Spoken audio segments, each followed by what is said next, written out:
Hello అండి. Good morning everyone. Friends, ఈరోజు వీడియోలో Telangana residential educational institution recruitment board ఏదైతే ఉందో దానికి సంబంధించి మనకు క్రాఫ్ట్ టీచర్ అలాగే మ్యూజిక్ టీచర్ సంబంధించినటువంటి CV అనేది విడుదల చేయడం జరిగిందండి. ట్రిప్కి సంబంధించి. ఫ్రెండ్స్, ఇక్కడ చూసుకున్నట్లయితే ఈ క్రాఫ్ట్ టీచర్ అలాగే మ్యూజిక్ టీచర్కి సంబంధించి మనకు అసిస్టేషన్ ఫామ్ని ఏ విధంగా ఫిల్ చేయాలో ఈ వీడియోలో క్లియర్ కట్గా మీకు ఎక్స్ప్లెయిన్ చేస్తానండి. ఇక వీడియో నచ్చితే మాత్రం ఖచ్చితంగా ఒక చిన్న లైక్ ఇవ్వడానికి అయితే ప్రయత్నం అయితే చేయండి. ముందుగా వచ్చేసి మనకు అసిస్టేషన్ ఫామ్ వచ్చేసి మనకు కమిషన్ వెబ్సైట్లో ఉంటుంది, లేదంటే కింద డిస్క్రిప్షన్ ఉన్నటువంటి టెలిగ్రామ్ ఛానల్లో కూడా ఆల్రెడీ మెన్షన్ చేయడం జరిగింది. ఈ అసిస్టేషన్ ఫామ్స్ వచ్చేసి ఖచ్చితంగా మీ ఓన్ హ్యాండ్ రైటింగ్తో ఫిల్ అయితే చేయాల్సి ఉంటుందండి. ఇక్కడ క్లియర్ కట్గా చెప్పడం జరిగింది. ఇక్కడ రైట్ సైడ్లో వచ్చేసి మీ యొక్క లేటెస్ట్ పాస్పోర్ట్ సైజ్ ఫోటో అనేది స్టిక్ చేయాల్సి ఉంటుంది ఈ ప్లేస్లో. ఇక నెక్స్ట్ వన్ వచ్చేసి నేమ్ ఆఫ్ ది పోస్ట్ అండి. మీరు ఏ పోస్ట్కు అప్లై చేస్తున్నారో వాటికి సంబంధించినటువంటి ఇక్కడ పోస్ట్ అనేది ఇక్కడ ఎంటర్ అయితే చేయాల్సి ఉంటుంది. ఇది నేను క్రాఫ్ట్ టీచర్కి సంబంధించి ఒక ఎగ్జాంపుల్గా చూసుకుంటున్నానండి. క్రాఫ్ట్ టీచర్ సంబంధించినటువంటి పోస్ట్ నేమ్ అనేది రాయాల్సి ఉంటుంది. ఇక్కడ క్రాఫ్ట్ టీచర్ సంబంధించి రాస్తున్నానండి. ఇక్కడ నెక్స్ట్ వచ్చేసి ఇక్కడ సిగ్నేచర్ ఆఫ్ ది క్యాండిడేట్, ఇక్కడ మీ యొక్క సిగ్నేచర్ అనేది చేయాల్సి ఉంటుంది. అలాగే ఇక్కడ నేమ్ కానీ లేకపోతే జెండర్ వచ్చేసి మనకు ఖచ్చితంగా క్యాపిటల్ లెటర్స్లో రాయమని అంటున్నారండి వీళ్ళకు. ఎందుకంటే క్యాపిటల్ లెటర్స్లో రాస్తే మాత్రం వాళ్ళకి క్లియర్గా అర్థమవుతుందండి. ఇక్కడ మీ యొక్క నేమ్ అనేది క్లియర్ కట్గా క్యాపిటల్ లెటర్లో రాయండి. నెక్స్ట్ వచ్చేసి ఇక్కడ నేమ్ రాయండి, ఇక్కడ నేమ్ రాయండి. మీ యొక్క ఫుల్ నేమ్ వచ్చేసి మీ యొక్క ఆధార్ ప్రకారమే రాయండి, లేదంటే మీ యొక్క SSC మెమో ప్రకారం రాసినా పర్లేదు. ఇక జెండర్ వచ్చేసి మేలా ఫీమేలా అనేసి ఇక్కడ క్లియర్గా మెన్షన్ చేయాల్సి ఉంటుంది. Next designation for the candidate with category appointment by the direct recruitment ex servicemen కోటాకు సంబంధించి ఇక్కడ ఉంటుంది. మీరు డిజిగ్నేషన్ ఏంటిదని అడగడం జరుగుతుందండి యాజ్ పర్ ది సర్టిఫికేట్ ప్రకారం. అలాగే ప్లేస్ ఆఫ్ వర్కింగ్ ఎక్కడ మీరు వర్క్ చేస్తున్నారో దానికి సంబంధించి అడగడం జరుగుతుంది. ఒకవేళ మీరు డైరెక్ట్ రిక్రూట్మెంట్ నుంచి వస్తున్నారా లేదంటే కాంపాసిటివ్ నేటా అని అడగడం జరుగుతుంది. ఇక్కడ చూసుకోవచ్చు appointment by the direct recruitment ex servicemen quota or compassionate ground and enclose the supporting certified copies of the document సంబంధించి అడగడం జరుగుతుంది. మీరు డైరెక్ట్ కోటా కింద వస్తున్నారా లేకపోతే ఏదైనా కారుణ్య నియామకం కింద సెలెక్ట్ అవుతున్నారా అని కూడా అడగడం జరుగుతుంది. అలాగే ఎక్స్ సర్వీస్ మ్యాన్ కోటా కింద వస్తున్నారో ఇక్కడ టిక్ చేయమని అడగడం జరుగుతుందండి. దానికి సంబంధించి మీరు ఇక్కడ టిక్ అయితే చేయాల్సి ఉంటుంది. ఇక డీటెయిల్స్ ఆఫ్ అడ్రస్ వచ్చేసి మీ యొక్క ప్రజెంట్ డీటెయిల్స్ ఇవ్వండి, అంటే మీరు ప్రజెంట్ ఎక్కడున్నారో ఆ డీటెయిల్స్ మాత్రమే ఇవ్వండి. Next name of the appointment సంబంధించి మీ యొక్క అపాయింట్మెంట్ సంబంధించినటువంటి డేట్ దానికి సంబంధించి వేయాల్సి ఉంటుంది. అలాగే లాస్ట్ నేమ్ వచ్చేసి ఇక్కడ లైన్ నేమ్ వచ్చేసి మీ యొక్క ఏ లైన్లో ఉంటున్నారో దానికి సంబంధించి రోడ్ అండ్ స్ట్రీట్, అలాగే విలేజ్, మండల్, టౌన్స్కి సంబంధించినటువంటి డీటెయిల్స్ ఫిల్ చేయాల్సి ఉంటుంది. డిస్టిక్ వచ్చేసి మీ యొక్క డిస్టిక్ వేయాల్సి ఉంటుంది. స్టేట్ వచ్చేసి మీరు ఏ స్టేట్లో ఉంటున్నారో దానికి సంబంధించి ఏపీనా లేదంటే TSA వాటికి సంబంధించినటువంటి స్టేట్ ఖచ్చితంగా ఇక్కడ మెన్షన్ చేయాలి. ఇక పిన్ కోడ్ వచ్చేసి ఖచ్చితంగా మ్యాండేటరీ అని మీ యొక్క పిన్ కోడ్ అనేది ఖచ్చితంగా చూస్తారు. అలాగే ఇది పర్మనెంట్ అడ్రస్ అండి. మీరు ఎక్కడ మీ యొక్క విలేజ్ అడ్రస్ ఇచ్చేయండి, మీరు ఎక్కడ ఉంటున్నారో ఆ విలేజ్ అడ్రస్ ఇక్కడ మెన్షన్ చేస్తే సరిపోతుంది. ఇంకా నెక్స్ట్ వన్ వచ్చేసి కాంటాక్ట్ మొబైల్ నెంబర్స్ అండి. మీకు ఫర్దర్గా కమ్యూనికేషన్ కొరకు మీ యొక్క మొబైల్ నెంబర్ని అయితే అడగడం జరుగుతుంది. ఇక్కడ మీ మొబైల్ నెంబర్ లేకపోతే ల్యాండ్లైన్ సంబంధించినటువంటి ఇన్ఫర్మేషన్ ఉంటే ఈ కాలమ్స్లో ఫిల్ అయితే చేయాల్సి ఉంటుంది. ఇక నెక్స్ట్ వచ్చేసి if originally residence of Pakistan the address of the domination and the migration in Indian union. ఒకవేళ మీరు ఇక్కడ నుంచి ఎక్కడికైనా మైగ్రేషన్ అయితే మాత్రం వాటికి సంబంధించినటువంటి అడ్రస్ అనేది ఇక్కడ ఫిల్ చేయాల్సి ఉంటుందంటూ కూడా ఇక్కడ క్లియర్ కట్గా మెన్షన్ చేయడం జరిగిందండి.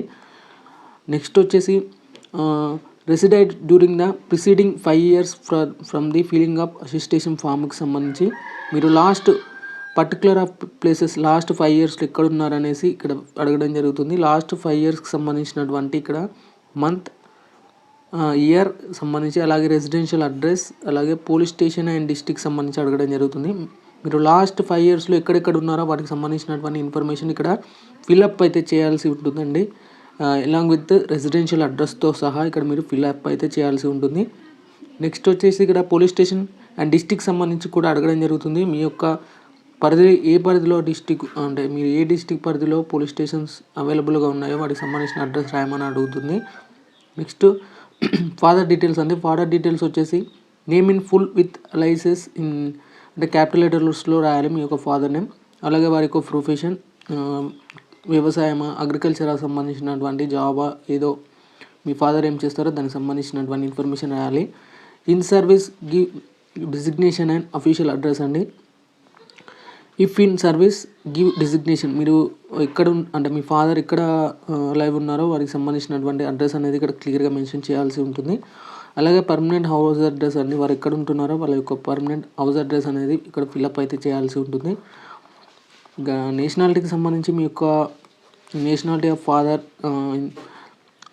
ఇండియనా కాదా అని అడగడం జరుగుతుంది. మీ మదర్ నేమ్స్తో సహా ఇక్కడ క్లియర్గా మెన్షన్ చేయడం జరిగింది. ఇక్కడ మీ ఒకవేళ మ్యారీడ్ ఉమెన్ కానీ మెన్ అయితే వారికి సంబంధించినటువంటి ఇండియానా కాదా అని అడగడం జరుగుతుంది. అలాగే place of birth of wife, me wife కానీ హస్బెండ్ కానీ ఎక్కడ నివసించారని అడగడం జరుగుతుంది, అంటే ఎక్కడ పుట్టారని అడగడం జరుగుతుంది.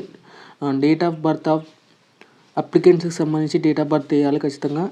ప్రజెంట్ ఏజ్ వచ్చేసి, అలాగే ఏజ్ ఎట్ ఎస్ఎస్సి మెట్రికులేషన్ ప్రకారం ఏజ్ అనేది మెన్షన్ చేయాల్సి ఉంటుంది. అలాగే place of birth and district and state అండి. అలాగే district and state to which you belong, ఏ స్టేట్కి ఏ డిస్ట్రిక్ట్కి సంబంధించిన వారని అడగడం జరుగుతుంది. అలాగే మీ యొక్క రిలీజియన్ హిందువా ముస్లిమా అని అడగడం జరుగుతుంది, అది కూడా మెన్షన్ చేయాల్సి ఉంటుంది. ఇక్కడ are you belongings to scheduled castes, అలాగే scheduled tribe and backward classes ఎవరైతే ఉన్నారో వారికి సంబంధించి మీరు క్లియర్ కట్గా మెన్షన్ చేయాల్సి ఉంటుంది. ఒకవేళ ఓబీసీ క్యాండిడేట్స్ అయితే మాత్రం నాన్ క్రిమి లేయర్, అంటే బీసీ క్యాండిడేట్స్ అయితే ఖచ్చితంగా నాన్ క్రిమి లేయర్ ఉంటుంది. ఓసీ క్యాండిడేట్ సంబంధించి క్రిమి లేయర్ అనేది ఉండడం జరుగుతుందండి. ఇక షెడ్యూల్ క్యాస్ట్ అయిన వారు షెడ్యూల్ క్యాస్ట్ పైన టిక్ చేయాల్సి ఉంటుంది. షెడ్యూల్ ట్రైబ్స్ అయిన వారు ట్రైబ్స్ మీద, అలాగే బ్యాక్వర్డ్ క్లాసెస్ అయిన వాళ్ళు బ్యాక్వర్డ్ క్లాసెస్ మీద టిక్ చేయాల్సి అయితే ఉంటుందండి. Please specify the class and tribe, ఇక్కడ ఏబిసిడి అని మెన్షన్ చేయడం జరిగింది. మీరు మీ క్లాస్ని బట్టి ఇక్కడ అడగడం జరుగుతుంది. టిక్ అయితే ఇవ్వద్దండి, ఇక్కడ మెన్షన్ చేస్తారు ఖచ్చితంగా ఏబిసిడిఈ అనేసి మెన్షన్ చేయమని చెప్పడం జరుగుతుంది ఇక్కడ క్లాస్కి సంబంధించి. అలాగే ఫిజికలీ హ్యాండిక్యాప్డ్ విహెచ్ క్యాండిడేట్స్కి సంబంధించి మీరు ఇక్కడ విహెచ్ క్యాండిడేటా, హెచ్హెచ్ క్యాండిడేటా, ఓహెచ్ అలాగే ఎంహెచ్ క్యాండిడేట్స్ అని మెన్షన్ చేయడం జరుగుతుంది. అలాగే మీరు ఒకవేళ ఎక్స్ సర్వీస్ మ్యాన్ అయితే ఎక్స్ సర్వీస్ మ్యాన్ అని ఇక్కడ క్లిక్ చేయాల్సి ఉంటుంది. అలాగే నెక్స్ట్ వన్ వచ్చేసి educational qualification showing the places of education in with years in school and colleges since 15th year of age అని అడగడం జరుగుతుందండి. మీ యొక్క స్టడీ సర్టిఫికేట్ సంబంధించి మీ యొక్క స్కూల్కి సంబంధించి అడగడం జరుగుతుంది. ఇక్కడ చూసుకోవచ్చు. ఫస్ట్ వన్ వచ్చేసి ఎస్ఎస్సి మెట్రికులేషన్ అండి. నేమ్ ఆఫ్ ది స్కూల్కి సంబంధించి మీరు మీ యొక్క school name, date of entering, ఏ ఇయర్లో ఎంటర్ అయ్యారు, డేట్ ఆఫ్ లివింగ్, ఏ ఇయర్లో మనం స్కూల్ని లీవ్ అయితే కావడం జరిగింది. అలాగే ఎగ్జామినేషన్ పాస్డ్ విత్ సంబంధించినటువంటి మీ యొక్క ఎస్ఎస్సి నెంబర్స్ అనేది వేయాలి. ఇక్కడ police station and district A district పరిధిలో ఏ పోలీస్ డిస్టిక్ పరిధిలో ఉన్నారనేసి మీకు అడగడం జరుగుతుందండి. అలాగే కోర్సుకు సంబంధించి ఇక్కడ మీ యొక్క inter, degree, diploma, any other professional qualification ఉంటే కానీ మెన్షన్ చేయాల్సి ఉంటుందండి. ఇక స్కూల్ ఎడ్యుకేషనల్ డీటెయిల్స్కి సంబంధించి ఇక్కడ ఫస్ట్ క్లాస్కి సంబంధించి స్కూల్ నేమ్ అడగడం జరుగుతుంది. అదేవిధంగా డిస్టిక్, అలాగే జోన్, మీరు ఏ జోన్కి సంబంధించి తెలుసుకోవాలనుకుంటే నేను కింద డిస్క్రిప్షన్లో టెలిగ్రామ్ ఛానల్లో ఒక పోస్ట్ పెట్టడం జరిగింది, అక్కడ నుంచి కూడా మీరు చెక్ చేసుకోవచ్చు. ఇక క్లాస్ 2కి సంబంధించి name of the school, district, జోన్కి సంబంధించి అడగడం జరుగుతుంది. అలాగే అదేవిధంగా మీకు ఇక్కడ class 4th, 5th, 6th, 7th, 8th వరకు కూడా ఇక్కడ అడగడం జరుగుతుందండి. అలాగే మీ యొక్క జోన్, ఏ జోన్కి సంబంధించి అడగడం జరుగుతుంది, ఇక్కడ లోకల్ జోన్ ఏదవుతుంది, అలాగే లోకల్ మల్టీ జోన్కి సంబంధించి కూడా అడగడం జరుగుతుందండి. అది కూడా చెక్ చేసుకోవచ్చు మీరు క్లియర్గా. ఇక if enclose the certified copies of the documents సంబంధించి చూసుకున్నట్లయితే designation of the post held by the description of the వర్క్కి సంబంధించి అడగడం జరుగుతుంది. ఒకవేళ ఎంప్లాయీస్ అయితే వీటికి సంబంధించినటువంటి మీ వర్క్ ఎక్కడి నుంచి ఏ టైంలో చేశారనేసి పీరియడ్, అలాగే ఆఫీస్ యొక్క అడ్రస్ అనేసి అడగడం జరుగుతుందండి. ఓన్లీ ఎంప్లాయీస్ మాత్రమే. ఇక్కడ కొంత ఇన్ఫర్మేషన్ ఉందండి. Have you ever arrested by the police convicted by the court law of designation సంబంధించి కొంత అడ్రస్ అనేది ఉండడం జరుగుతుంది. ఒకవేళ మీకు కోర్ట్ కేసెస్ ఉంటే మాత్రం ఇక్కడ ఫిల్ అయితే చేయమని అడుగుతుందండి అసిస్టేషన్ సంబంధించి. అలాగే 15th వన్ వచ్చేసి name and complete address for the responsible person of locality whom you are known, the two references for whom you are known, personal shall be blood related సంబంధించినటువంటి information కాకుండా మీ యొక్క అంటే మీ విలేజ్లో ఉన్నటువంటి ఇద్దరి క్యాండిడేట్ యొక్క reference అనేది అడగడం జరుగుతుందండి. మీ పర్టికులర్ మీ బెడ్ రిలేషన్ కాకుండా అదర్ క్యాండిడేట్స్ అయితే ఫిలప్ అయితే చేయాల్సి ఉంటుంది. ఇక్కడ వాళ్ళ యొక్క నేమ్ కానీ, street name, village name, mandal name, అలాగే టౌన్కి సంబంధించినటువంటి అడ్రస్, డిస్టిక్కి సంబంధించినటువంటి అడ్రస్ అనేది ఫిలప్ అయితే చేయాల్సి ఉంటుంది. ఇంకా నెక్స్ట్ వన్ వచ్చేసి have you ever been member worker any political party, commercial organization, youth, student service, labour, financial details అనేది అడగడం జరుగుతుంది. మీరు యూత్లో కానీ ఏదైనా సర్వీస్లో ఉన్నారా అనేసి అడగడం జరుగుతుంది. అలాగే కొంత డిక్లరేషన్ అడుగుతుందండి క్యాండిడేట్కి సంబంధించి. ఆ డిక్లరేషన్ ఫిల్అప్ చేసి ఇక్కడ సిగ్నేచర్ చేయాలి. ఇక్కడ డేట్ అండ్ ప్లేస్ అనేది క్లియర్ కట్గా మెన్షన్ అయితే చేయాల్సి ఉంటుంది. ఇక్కడ వచ్చేసి మనకు certificate to be signed by the gazetted officer అండి. ఇక్కడ గెజిటెడ్ ఆఫీసర్తో సైన్ చేయాలి మనం ఖచ్చితంగా. ఇక్కడ సిగ్నేచర్, ఇక్కడ name of the designation with సీల్కి సంబంధించినటువంటి సీల్ వేస్తారు వాళ్ళు. ఇక్కడ డేట్ అండ్ ప్లేస్ మెన్షన్ చేస్తారండి. అలాగే మీ యొక్క నేమ్ ఇక్కడ మీకు ఫాదర్ నేమ్ లేదా మీ వైఫ్ నేమ్ అనేది ఇక్కడ క్లియర్ చేసి ఇక్కడ for the last years of the best knowledge of the behalf particular furnished by he's correct అంటూ కూడా వాళ్ళు అపాయింటింగ్ అథారిటీ వాళ్ళు అయితే ఇక్కడ సైన్ అయితే చేయడం జరుగుతుంది. Photograph of the candidate gazetted officer సంబంధించి క్యాండిడేట్ ఫోటో అనేది స్టిక్ చేయాల్సి ఉంటుంది. ఇలాగైతే ఇక్కడ సైన్ చేస్తారు కాబట్టి గెజిటెడ్ ఆఫీసర్స్తో సహా సైన్ చేయించాలి కాబట్టి ఇంకా లెఫ్ట్ సైడ్లో ఫోటో అనేది స్టిక్ చేయాల్సి ఉంటుంది. ఫ్రెండ్స్ ఎనీవే వీడియో నచ్చితే మాత్రం ఖచ్చితంగా లైక్ చేయండి. ఇంకైతే ప్రయత్నం అయితే చేయండి.